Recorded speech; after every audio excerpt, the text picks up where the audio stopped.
اس کے لیے بھائی کا غم اتنا چھوٹا نہیں تھا کہ جلدی زائل ہو جاتا، مگر زندگی کسی کے غم اور دکھ کی وجہ سے رکا نہیں کرتی۔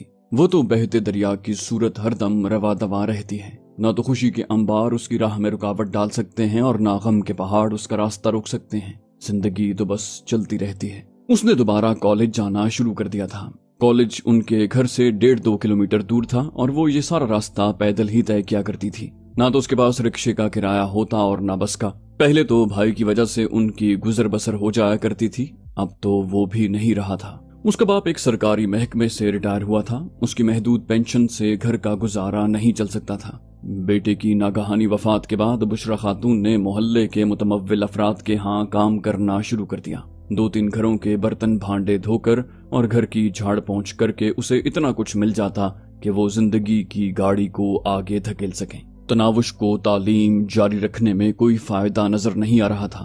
وہ بھی ماں کا ہاتھ بٹانا چاہتی تھی، لیکن ماں بیٹی کو دلاور شیخ کی دھمکی کھائے جا رہی تھی۔ اس نے واضح طور پر کہا تھا کہ اگر اس نے تعلیم کا سلسلہ منقطع کر دیا تو وہ اسے اٹھا کر لے جائے گا، ورنہ وہ اپنی بیوی کو BA پاس دیکھنے کا متمنی تھا اور BA کرنے تک وہ اس مصیبت سے جان چھڑائے رکھنا چاہتی تھی۔ اس کے ساتھ یہ بھی حقیقت تھی کہ اس کی ماں بھی اس حق میں نہیں تھی کہ وہ لوگوں کے گھروں میں جھاڑو پونچھا کرے۔ یوں بھی اس کی شکل و صورت ایسی تھی کہ گھر میں موجود مردوں کی نیت خراب ہوتے دیر نہ لگتی۔ کبھی کبھی وہ سوچتی کہ گھر سے کہیں بھاگ جائے، مگر اس کے ساتھ ہی یہ حقیقت اس کی آنکھیں کھول دیتی کہ آخر کو وہ جائے گی کہاں، اور پھر ایک دلاور شیخ سے جان چھڑا کے شاید اسے کتنے دلاوروں کو بھگتنا پڑے۔ اس کی ماں نے بھی یہی سوچا تھا، لیکن تھوڑے مختلف انداز میں۔ اس نے گھر بیچ کر اپنی بیٹی کے ساتھ بھاگ جانے کا سوچا۔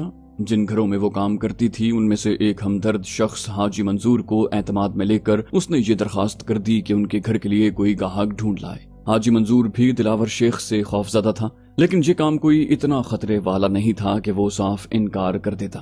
اس نے اس بات میں سر ہلاتے ہوئے حامی بھری، بولا ٹھیک ہے بشرا بہن، میں کوشش کروں گا۔ 3 دنوں کے بعد اس نے بشرا کو بتایا کہ اس نے ایک پراپرٹی ڈیلر سے بات کر لی ہے اور وہ کسی بھی وقت ان کے گھر چکر لگا سکتا ہے۔ بشرا نے حاجی منظور کا شکریہ ادا کرتے ہوئے کہا، حاجی صاحب اگر ہو سکے تو پراپرٹی ڈیلر کو یہ بتا دیں کہ وہ دوپہر کے وقت تشریف لائے، کیونکہ اس وقت گھر میں موجود ہوتی ہوں۔ حاجی منظور نے کہا ٹھیک ہے بہن، اور اسی وقت موبائل نکال کر پراپرٹی ڈیلر کو یہ بات بتانے لگا۔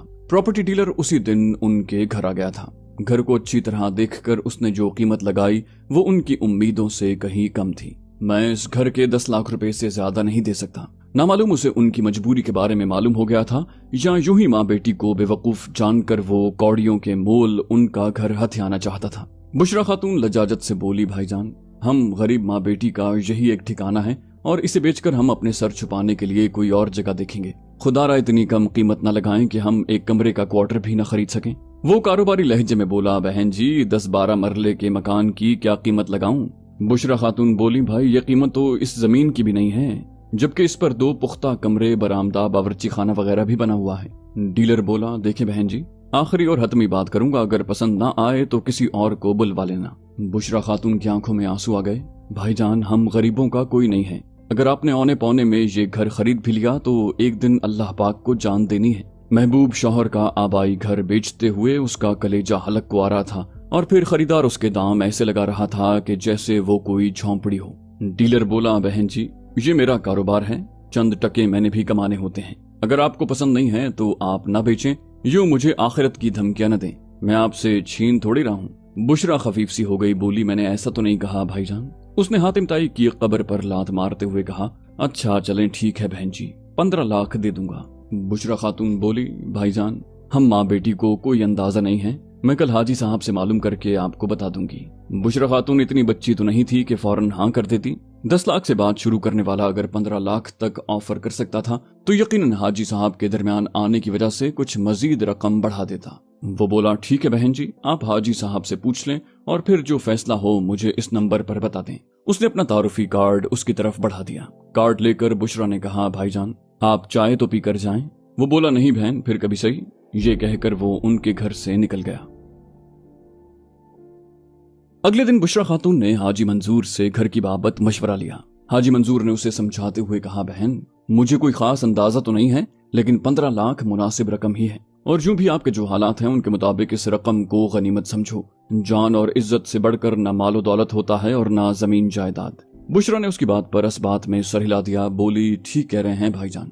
घर वापसी पर उसने तनावुश को प्रॉपर्टी डीलर से बात करने को कहा। वो अपने मोबाइल से प्रॉपर्टी डीलर का नंबर डायल करने लगी। चंद घंटियों के बाद ही उसकी सहमी हुई हेलो उभरी।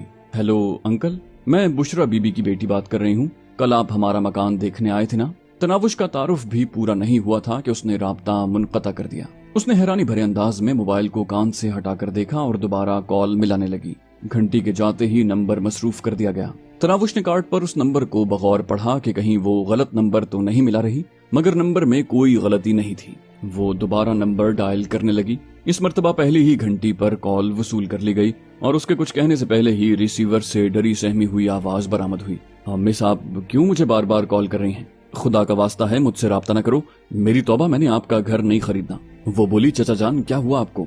वो गम गुस्से से फटफड़ा, आपको मालूम नहीं है कि क्या हुआ है? तनावुश ने बेरब्त होती धड़कनों पर काबू पाते हुए दामने उम्मीद दराज किया। शायद आपको कोई गलत फहमी हुई है। डीलर बोला, मुझे कोई गलत फहमी नहीं हुई है बीबी जी। दिलावर शेख नामी गुंडे के आदमियों ने मुझे मारने पीटने के साथ धमकियां भी दी हैं कि अगर मैंने आपका घर खरीदा तो वो मुझे जिंदा नहीं छोड़ेगा। मैं माजरत खां हूँ मोहतरमा, और उम्मीद है अब आप मुझे कॉल नहीं करेंगी। ये कहते ही उसने राब्ता मुनक़ता कर दिया।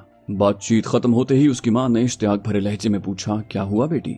वो बोली, अम्मी जान, उस खबीस तक हमारे घर बेचने की बात पहुंच गई है। उस लानती के गुर्गों ने बेचारे प्रॉपर्टी डीलर को तशद्दुद का निशाना बनाया है और हमारा घर खरीदने से मना कर दिया है। बुशरा खातून दोनों हाथ उठाकर गिड़गिड़ाने लगी। पता नहीं इस मूजी से कब जान छूटेगी। या अल्लाह पाक उस बदबख्त के शर से हमें पनाह दे। उनकी नजरें सारे दुनियावी सहारों से हटकर आखिरी और यकीनी सहारे की तरफ उठ गईं। अगले दिन उसने फिर हाजी मंजूर से बात की। हाजी मंजूर कानों को हाथ लगाते हुए दुखी लहजे में बोला, मेरी बहन, मैं बेबस और मजबूर हूँ। उस गुंडे को ये मालूम हो गया है कि आपके लिए प्रॉपर्टी डीलर से मैंने बात की थी। कल शाम को उसका एक आदमी मेरे घर ये बताने आया था कि ये मेरी पहली और आखिरी गलती है। इसके बाद मेरे पास गलती की गुंजाइश नहीं, और ये कि अगर मैं आप लोगों का ज्यादा ही हमदर्द हूँ तो अपनी बेटी को दिलावर शेख के पास भेज दूं ताकि वो तनावुश बेटी से दस्तबरदार होने के बारे में सोचे। बुशरा सिर्फ हाजी मंजूर नहीं, तमाम मोहल्ले वालों की मजबूरियां जानती थी। हर आदमी पहले अपने घर का सोचता है, उसके बाद किसी दूसरे का नंबर आता है। यकीनन अपने पांव का कांटा दूसरे को बर्छी लगने से भी ज्यादा अजियत देता है। उसके दुख दर्द से ज्यादा मोहल्ले वालों को अपने घर बार और अपनी बहन बेटियों की फिक्र थी। वो ये नहीं सोचते थे कि आज अगर बुशरा खातून की बेटी पर एक मूजी आंखें गाड़े बैठा था तो अगला नंबर उनकी बहन बेटी का भी आ सकता था। जिस दरिंदे को इंसानी खून का चस्का लग जाए वो भरे पूरे गांव पर शबखून मारने से नहीं चूकता। उससे बचने के लिए घर के दरवाजे बंद कर देना काफी नहीं होता, बल्कि सबको मिलकर उसका मुकाबला करके उसे फना कर देने से मसला हल होता है। यहाँ दिलावर जैसे दरिंदे से बचने के लिए तमाम अपने घरों की कुंडियां लगाने पर इक्तिफा कर रहे थे। बुशरा खामोशी से घर लौट आई। उसका ये मंसूबा भी नाकाम गया था।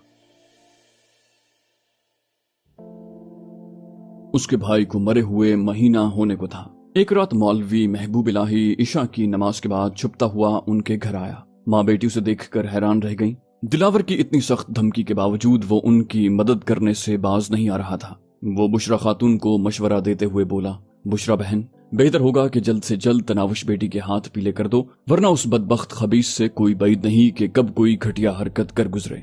बुशरा खातून बोली, भाईजान, मैं भी तो यही चाहती हूँ, मगर ऐसा कौन होगा जो मेरी बेटी का हाथ थाम ले। यकीन मानो मैं अपनी शहजादियों की तरह बेटी को किसी शरीफ आदमी की दूसरी बीवी बनाने पर भी तैयार हूँ, मगर कोई शरीफ आदमी हामी तो भरे।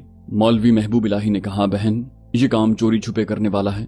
अगर रातों रात हम तनावुश बेटी का निकाह किसी और से पढ़ाकर इसे रुखसत कर दें तो उस बदबख्त को क्या मालूम होगा। बुशरा खातून बोली, यकीन माने भाईजान, मैं तो बेटी के साथ ये घर बेचकर कहीं भागने का मंसूबा सोचे बैठी थी, मगर उस मूजी के गुर्गे घर खरीदने वाले को जदोकोब करने से भी बाज ना आए। वो हमारे घर की निगरानी करवा रहा है। बुशरा की बात सुनते ही मौलवी साहब के चेहरे पर घबराहट के आसार नमूदार हुए। बोले, कहीं वो इस वक्त भी घर की निगरानी न कर रहे हों। बुशरा खातून बोली, कोई पता नहीं इन मूजियों का भाई साहब। दिलावर शेख को कोसते उसकी आवाज भर्रा गई थी। बोली, हमारे नसीब ही खोटे थे जो उस बदबख्त ने मेरी मासूम बेटी पर अपनी गंदी नजर रख ली। महबूब इलाही ने कहा, अल्लाह पाक बेहतर करेगा मेरी बहन। आजमाइशें उसी जात की तरफ से नाजिल होती हैं, लेकिन याद रखना वो किसी आजमाइश में अपने बंदे को अकेला नहीं छोड़ता।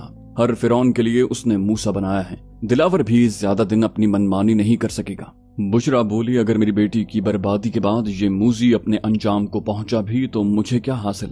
मौलवी ने कहा, परेशान नहीं होते मेरी बहन, अल्लाह पाक जरूर कोई सबब पैदा करेगा। बुशरा ने कहा, हमारा सबब तो आप ही हैं भाईजान, आपके अलावा तो कोई हमें अकेले में भी तसल्ली नहीं देता।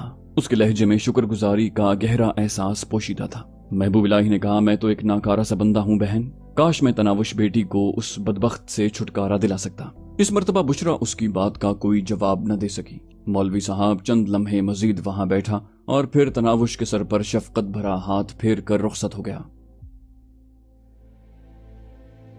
अगले दिन एक रूह फरसा खबर उनकी मुंतजिर थी। रात को मौलवी साहब को कुछ आदमियों ने बहुत बेदर्दी से पीटा था। उसका लहूलुहान जिस्म मस्जिद की सीढ़ियों के सामने पड़ा था। उस पर सबसे पहले बूढ़े बाबा करमदीन की नजर पड़ी थी, जो तहज्जुद की नमाज के लिए बाकायदगी से मस्जिद जाया करते थे। पहली नजर में उन्होंने समझा कोई लाश पड़ी है। टॉर्च की रोशनी में मौलवी साहब के मुअज़्ज़ज़ चेहरे को पहचानने में उन्हें कोई दिक्कत न हुई। जायजा लेने पर उन्हें मौलवी साहब की नब्ज चलती नजर आई। बूढ़े करमदीन में इतनी हिम्मत नहीं थी कि मौलवी साहब को अकेले उठा सकते। उन्होंने करीबी घर के दरवाजे पर दस्तक दी। मस्जिद के पड़ोस में रहने वाले जहांगीर के मौलवी साहब से बहुत अच्छे ताल्लुकात थे।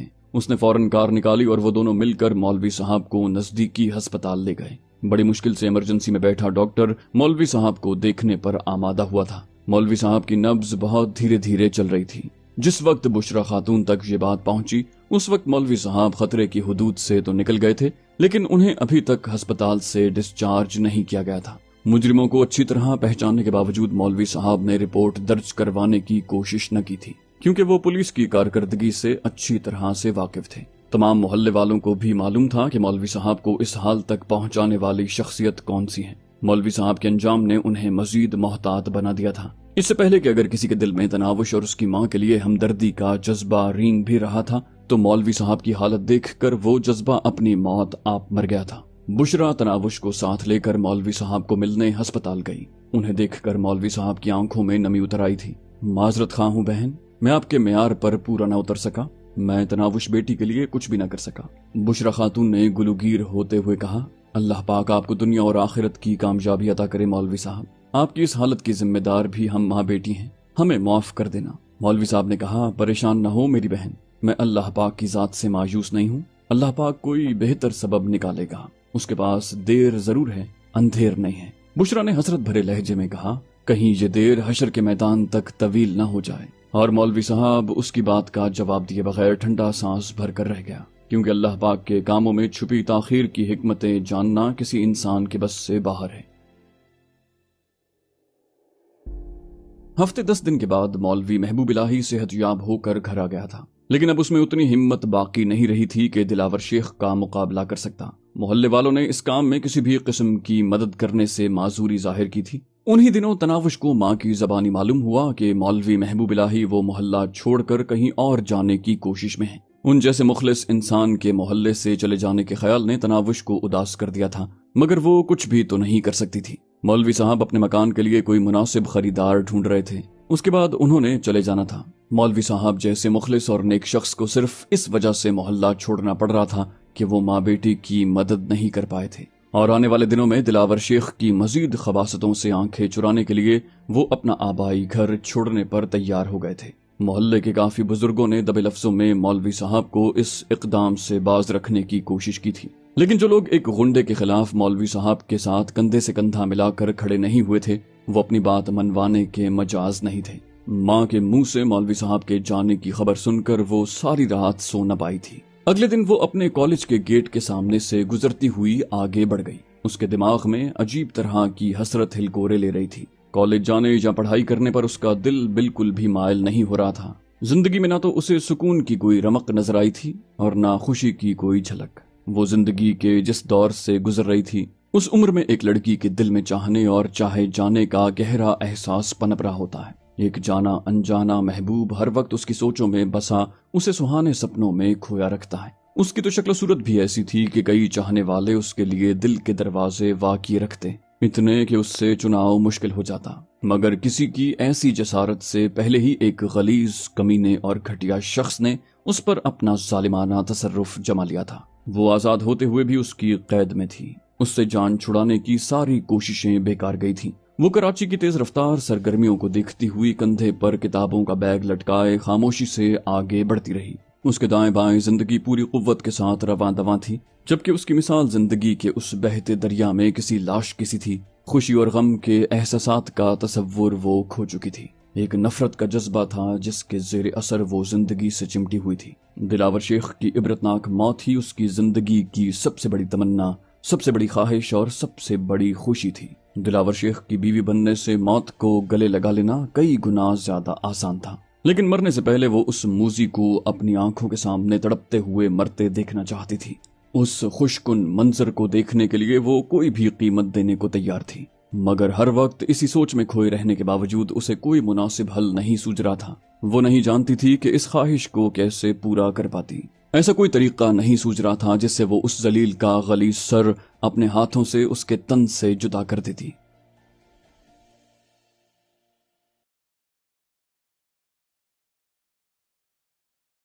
तो दोस्तों, ये थी हमारी आज की एपिसोड। उम्मीद करते हैं आपको हमारी कहानी पसंद आई होगी। जाने से पहले इस वीडियो को लाइक कीजिए और शेयर करना मत भूलिए। कमेंट करके हमें बताइए कि आपको हमारी वीडियो कैसी लगी, और अगर अभी तक आपने इस चैनल को सब्सक्राइब नहीं किया तो इसे सब्सक्राइब कीजिए और बेल आइकन दबाकर ऑल नोटिफिकेशंस ऑन कर लीजिए।